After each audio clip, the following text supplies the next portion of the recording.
This is Elizabeth Griffin, your indie author from South Philadelphia. Today I'm holding a book in my hand. It's called Literature, Structure, Sound, and Sense, and it's by Lawrence Perrine. And this is a valued book of mine. I got it years ago, over 20 years ago, from a used bookstore. It's the 3rd edition, and it's my reference book. I go back to it whenever I'm feeling a little shaky with my structure and writing, or if I need a refresher or reminder. So this is my textbook.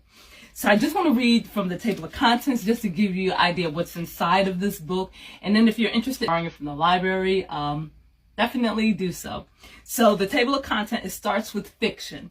And so it gives you elements of short storytelling. And then it talks about escapism and interpretation. And then, as we know, plot is very important in storytelling. So it covers plot, it covers character, it covers theme.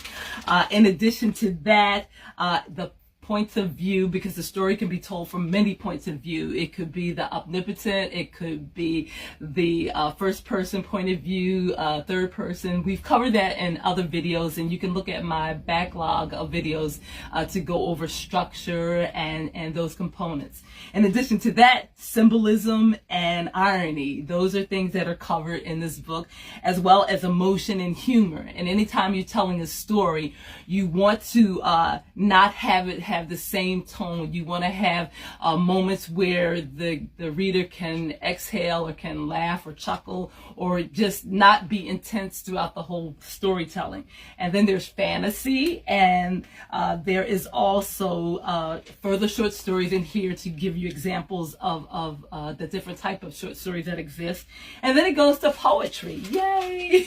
I like poetry. I've written a little bit, and it talks about reading poems. It talks about denotation and connotation. It talks about imagery and also figurative language. And in addition to that, it talks about symbols and allegory, and we covered that in other videos. It also talks about metaphors, personification, and in addition to that, it gives you further information about paradox and overstatement and understatement and irony again.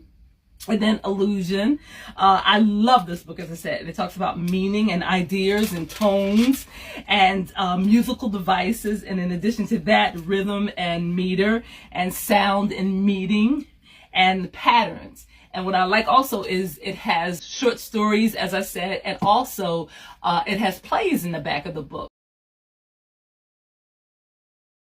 Do you love reading fairy tales? Well, if so, then meet Elise. She is a living, breathing, sleeping beauty. Step into her world.